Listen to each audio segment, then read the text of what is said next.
Elizabeth Cruz point of view. Sa kabila ng muntik na pagkapahiya at sa selos na naramdaman ay naging masaya naman ako na makitang muli si Lucas dahil isa siya sa mga taong tumulong sa akin habang mag-isa kong kinakaya ang pagiging ina. Kung tutusin nga ay siya na ang tumayong pangalawang ama kay Cedric. Spoiled na spoiled ang anak ko sa kanya at close na close sila sa isa't isa. Lucas, bati ko sa kanya habang nakangiti at ganon din ang ginawa niya. Hey baby. Baby, bahagya ako na pamulagat sa sinabi niya. Ngunit agad na nakabawi ng maalalang sinakyan nga pala niya ang pagsisinungaling ko. Yumukod siya at bahagyang idinampi ang mga labi sa aking pisngi. Ngunit marahil sa iba ay nagmistulang hinahalikan niya ako sa labi dahil sa anggulo. I miss you, Liz, and I cannot wait to be alone with you. Let's go. Hindi ako nag-atubili at nagdalawang isip na tumayo matapos kunin ang purse. Inilagay ko ang braso ko sa mga braso niyang inaalok at nilakasan ng loob na tumingin sa dalawa. Bahagyang dumagundong ang puso ko nang makatingin si Godric. Dumagundong dahil sa pamilyar na emosyong makikita roon. Pero bakit? Bakit ka nagsiselos? Ikaw ang unang nakamove on. Ikaw ang ikakasal na at magiging tatay. Kaya bakit? Bakit ka magsiselos, Godric?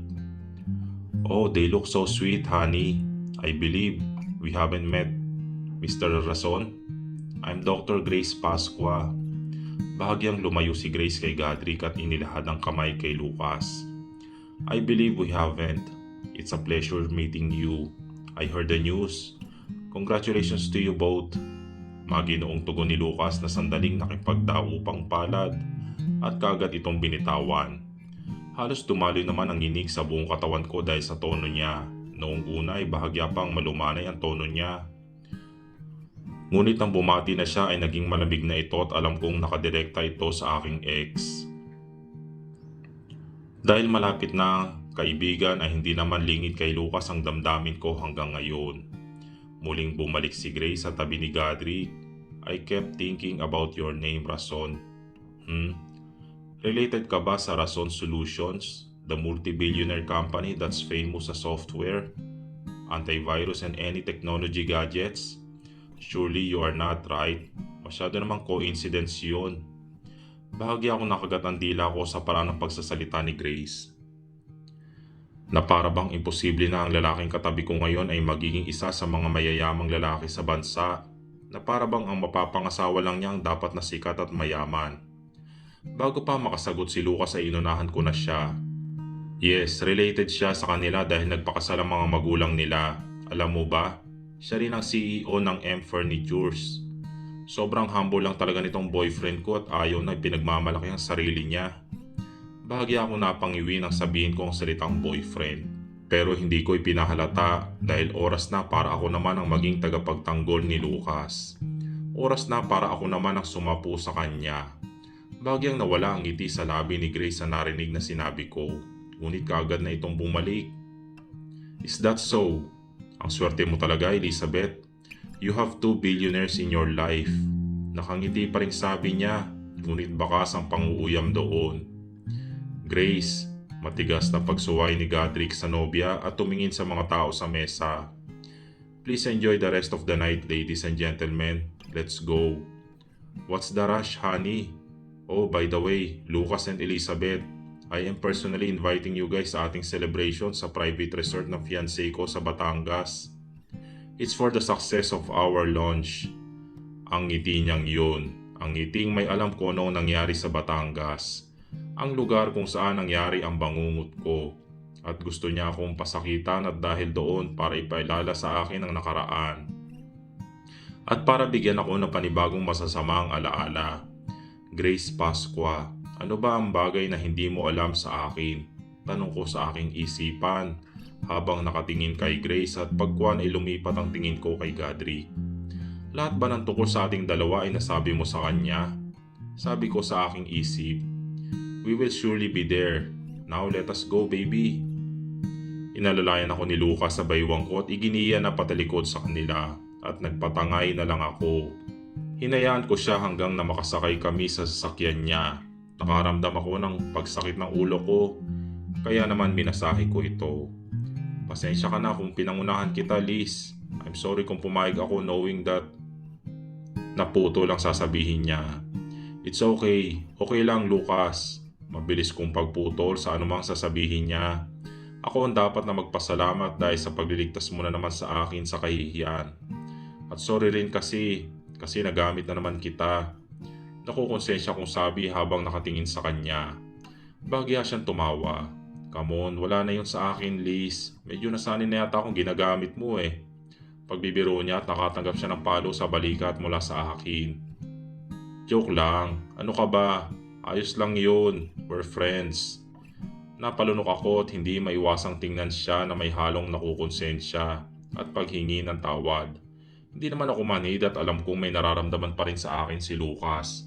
Alam kong sinusubukan niyang kalimutan ako. Pero dahil sa ginawa niya kanina ay napagtatto kong hindi pa rin niya ako nakakalimutan.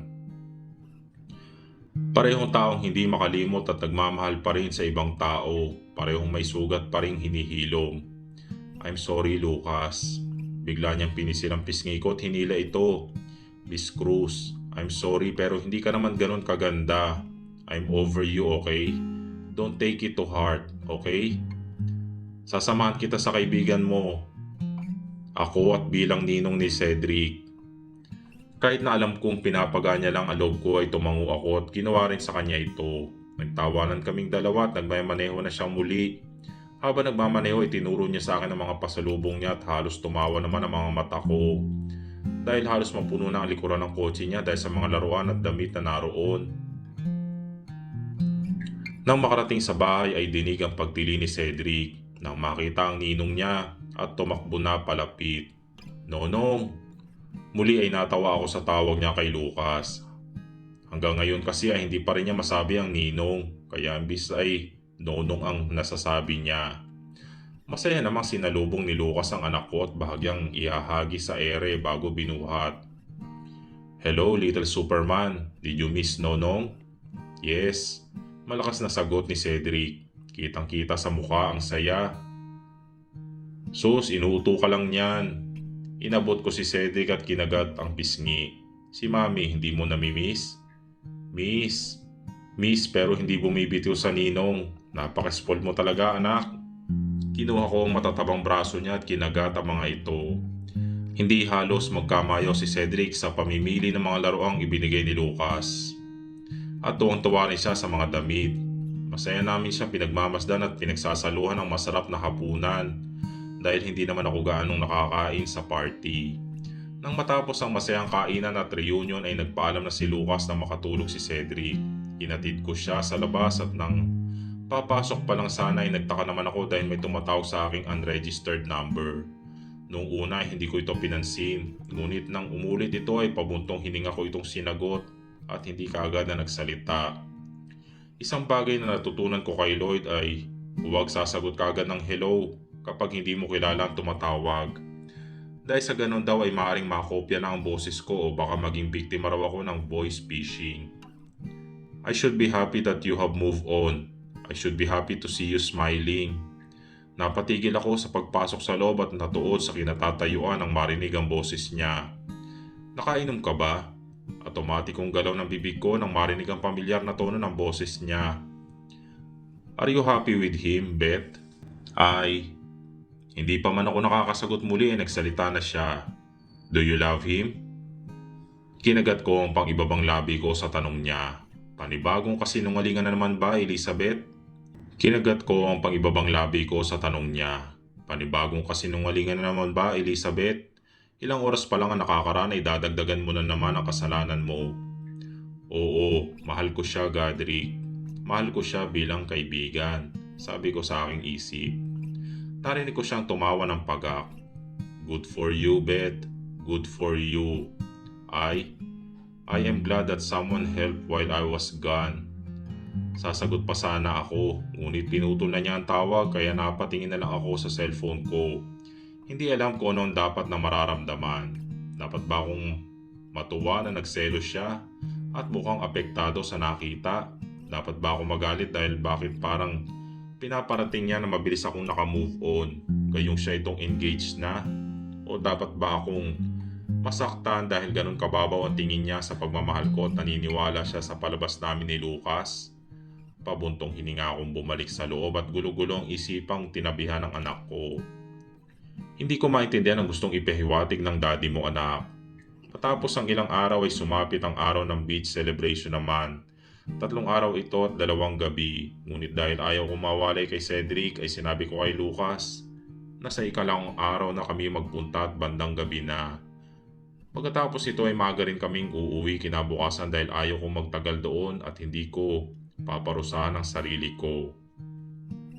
Pagdating ko doon ay may kabi-kabila ang party. May mga nagiinuman at nagkakantahan sa bar area. May mga naglalaro ng basketball sa badminton at billiard area. At marami rin na naglalangoy at sinusulit ang dagat bago gumabi. Dahil wala naman akong balak na maglangoy ay hindi ako nag-abalang magsuot ng bikini. Pagkarating ay nag-check-in kami ni Lucas at nag-offer siya na mag-stay sa ibang kwarto. Matapos nito ay nilakasan ko ang aking kalooban at magkasama kaming namasyal sa paligid. Parang babaliktad ang sikmura ko nang muling masilayan ang paligid at pinilig ang ulo upang hindi maisip ang alaala ng nakaraan. Bahagya pa ako napapiksi nang kunin ni Lucas ang kamay ko at ipatong ito sa sarili niyang kamay. I am here, okay? Kuha ka lang sa akin ng lakas kung nauubusan ka na and I will gladly recharge you. Sa sinabi niya ay inalis ko ang tingin ko sa pamilyar na buhanginan at ngumiti sa kanya. Inaakit mo ba ako? Sorry, hindi ka rin ganun kagwapo eh.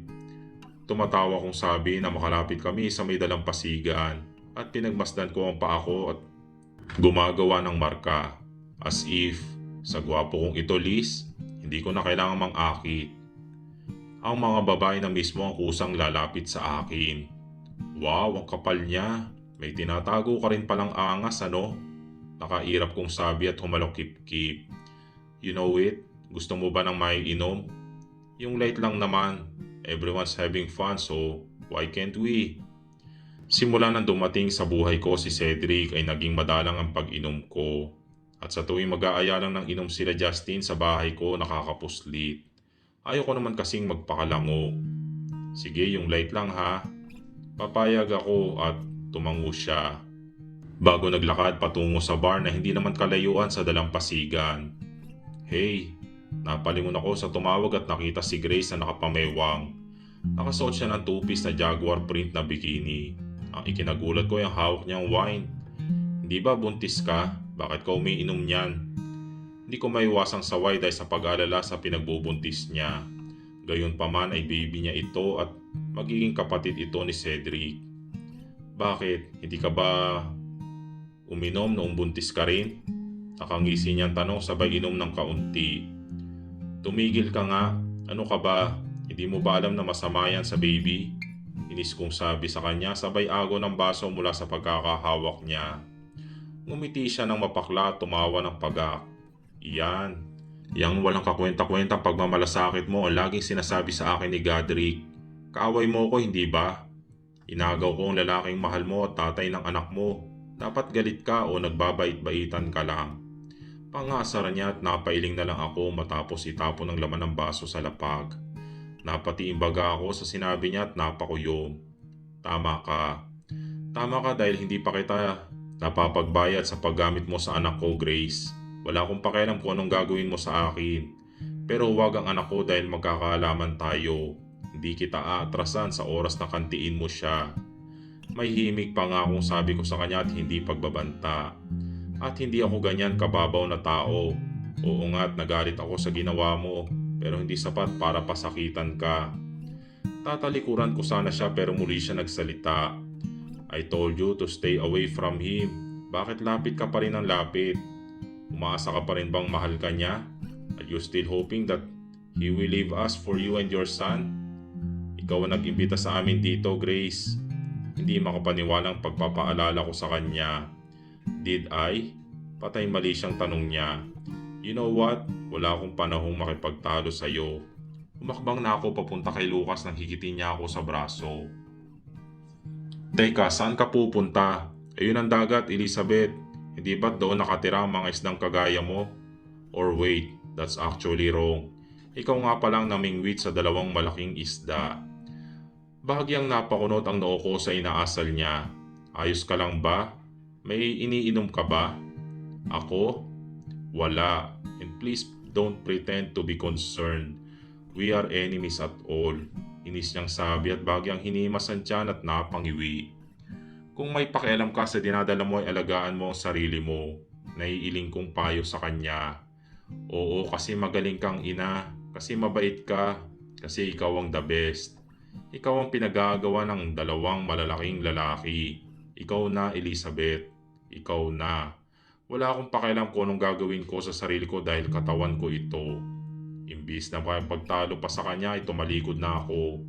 Nasa na ba ang magaling niyang fiancé at hinahayaan siyang uminom? Pero agad ako napatigil nang dumating siya at kagad siyang nilingon para makitang nakaupo na siya sa buhanginan. Habang sapo ang tiyan, umiiyak at dumadaing.